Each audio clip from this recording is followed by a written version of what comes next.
Énorme star de la musique dans le monde entier, Tina Turner était une légende. Pourtant, elle avait d'étonnantes dernières volontés à en croire celui qui a été son assistant pendant près de 20 ans. Il a révélé les détails de l'enterrement de la diva. Morte le 24 mai 2023 à 83 ans, Tina Turner a fini paisiblement ses jours dans son chalet suisse à Cusnart après une longue maladie. Selon son ancien assistant Eddie Hampton qui s'est confié à The Mirror, la diva avait quelques dernières volontés à respecter concernant ses funérailles. Bien qu'ayant passé une grande partie de sa vie aux États-Unis, l'interprète du titre What's Love Got to Do With It souhaitait se faire inhumer en Suisse.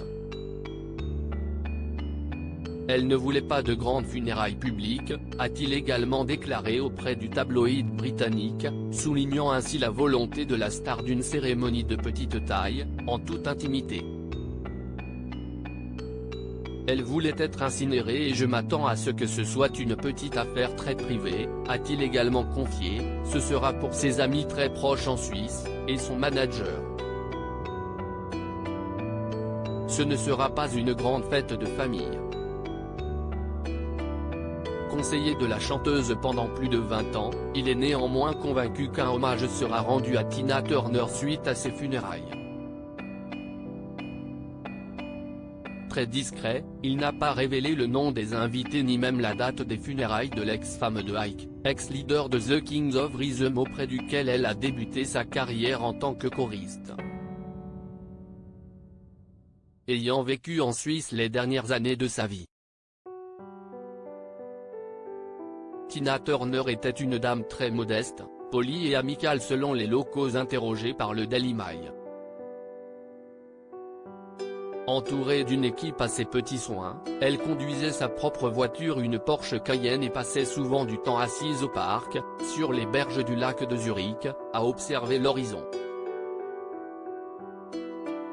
Tina Turner venait parfois en ville pour faire les courses. Elle avait un majordome mais elle aimait y aller elle-même, avec son mari Erwin Bach, qu'elle a épousé en 2013, note de la rédaction. Ils appréciaient particulièrement la Morera Gourmet House.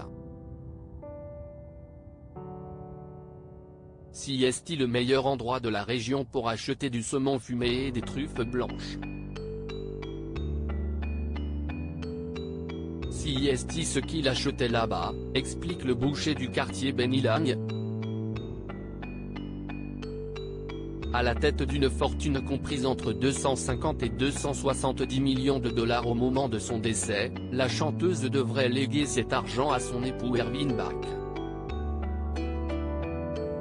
Une partie devrait également être léguée aux deux fils adoptifs de la star Ike Jr. et Michael, issu du premier mariage de son ex-époux Ike Turner avec Lauren Taylor. Enfin, Affida Turner, veuve de son fils Ronnie décédé d'un cancer, devrait aussi faire partie des bénéficiaires de l'héritage.